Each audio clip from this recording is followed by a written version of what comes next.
Welcome po sa aming vlog ngayon mga kabrid at sumusugod po tayo at tayo po ay nagkakaroon ng ride vlogs for today's video mga kabrid. Wow! And the Bicol, Philippines during the vacation day of GPC Backyard and Gabs Mix Vlog mga kabrid. Tara, samahan nyo po ako, mag-share tayo ng mga nararanasan namin and how happy we are doing this thing to kasama na sa pagbabakasyon namin. Come on, let's go! Bagong lahat mga kabrid, mag-intro muna tayo mga kabrid.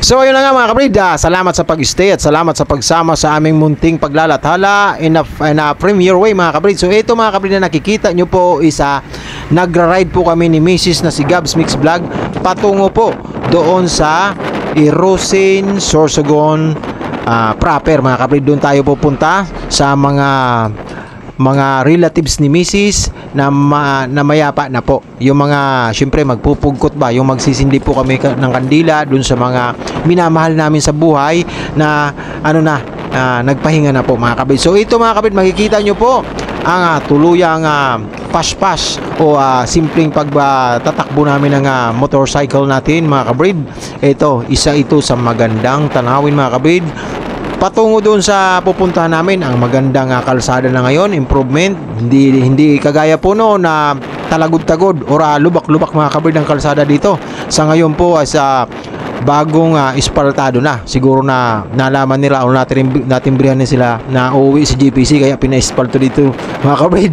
Joke lang mga kabrid, joke lang. So ito mga kabrid, ang takbo natin is nasa 70 lang mga kabrid. Saktong bilis lang po siya, and then syempre dahil napakaaliwalas at napakaganda ng daan, walang masyadong kasalubong, walang masyadong kasabayan, and then kitang mo talaga mga kabrid ang kaganda-gandang daan. Pas-pas tayo sa 70 mga kabrid, 70 takbo, pero syempre gitnang-gita tayo, nasa gitnang-gitna po tayo ng daan para antimano safe na safe po tayo sa pag-ride vlog natin mga kabrid. So kasama ko si Gabs Mix Vlog. Ang aming anak ay iniwan namin dun sa bahay para makapagpahinga dahil long ride po ito mga kabrid. This is for about 18 kilometers away from our the starting part, which is the Bulan, Sorsogon, and then ibang ibang state naman ang Irusin, Sorsogon mga kabrid. So konting trivia lang or konting kaalaman lang po. Ang pinaka-city po ng Sorsogon is mayroon pong 63 barangay. So ang Bulan, Sorsogon po ay isa sa mga city na iyon, and then po sa mga estado ng city ang Bulan.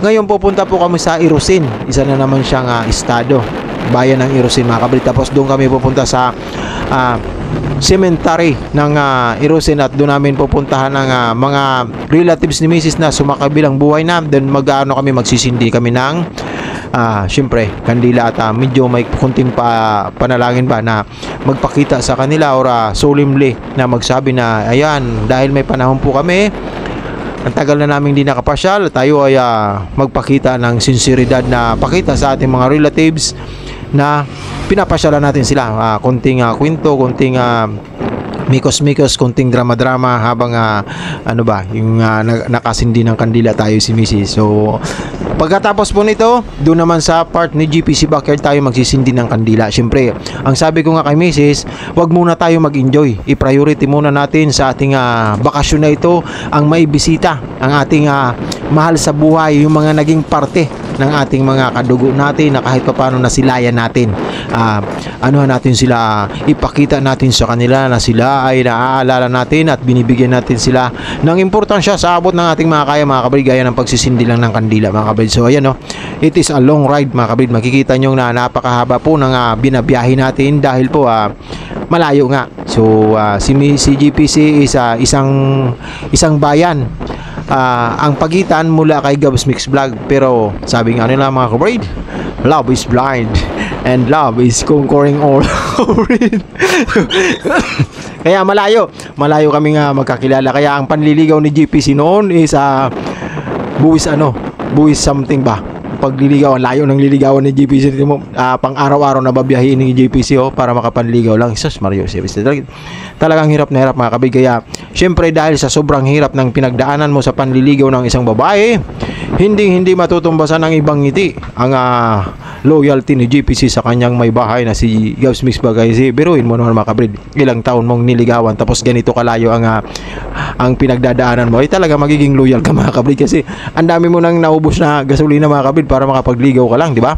So ayan mga kabrid, tuloy-tuloy lang. Andito na tayo sa pinaka last, yung boundary ng Bulan Sorsogon, and then yung Irusin Sorsogon, nasa boundary na tayo, and then tuloy-tuloy pa rin mga kabrid ang pas-pas na pagpapatakbo ni GPC sa bilis po na 70 km per hour mga kabrid, MPH ba sa English. So ayan mga kabrid, dito may mga bus na, kasi ito po yung crossing ng papuntang Matnog. So yung mga bus na mga biyaheng roro, yung mga dumadaan ng barko, dito na natin makikita yung mga truck na may mga kargang pangtawid ng isla. Dito na rin natin makakasalubong, kaya medyo dahan-dahan na po ang patakbo ni GPC. Nagbawas po tayo ng speed, baka nasa na lang 69 mga kabrid. So ganoon lang, tuloy-tuloy lang po. So maraming salamat ikaw dyan na patuloy na sumasabay mga kabrid. Kaway-kaway ka lang dyan. Maraming thank you sa iyo at sa pagsusuporta mo sa amin. Maraming salamat. Ngayon hindi kami putol ang aming mga kamay na makapagbakas sa inyo pabalik, dahil po medyo medyo puro tayo sa ganito. Hindi tayo makapag-focus ba sa pagbabalik baka sa pagsusuporta sa kaibigan natin mga kabrid. So ayan tuloy-tuloy lang po.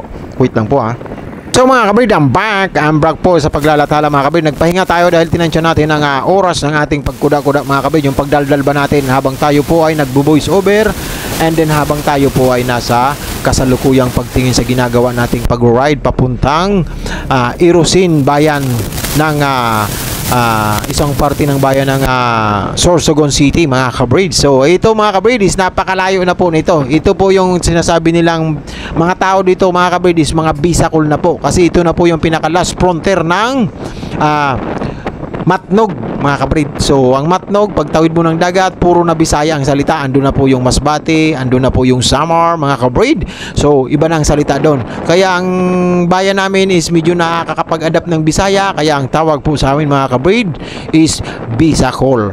You know, the Bisacol is a combination ng Bisaya and then Bicol. In short, Bisacol mga kabrid. So medyo nakakaintindi na kami ng mga Bisaya mga kabrid. Tapos ang dami na naming naiintindihan, kasi pagdating sa Maynila namin mga kabrid, naman tayo, magtagalog naman tayo dun ba.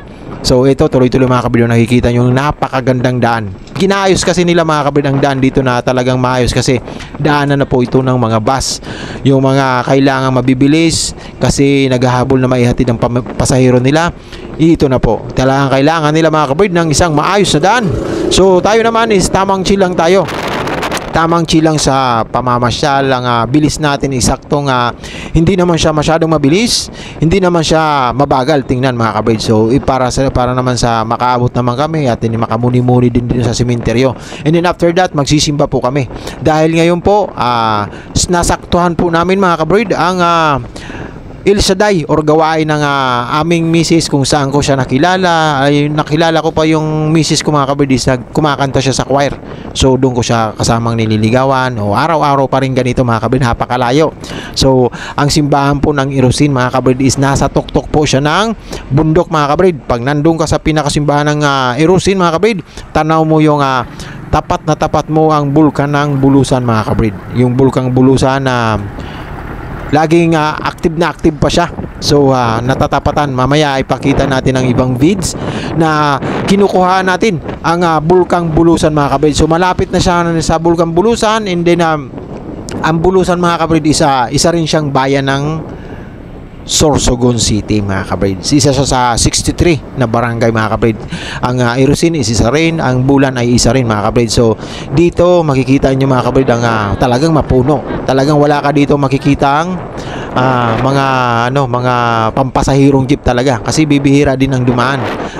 Yung bus lang talaga dito per hour. Wala ka dito makikitang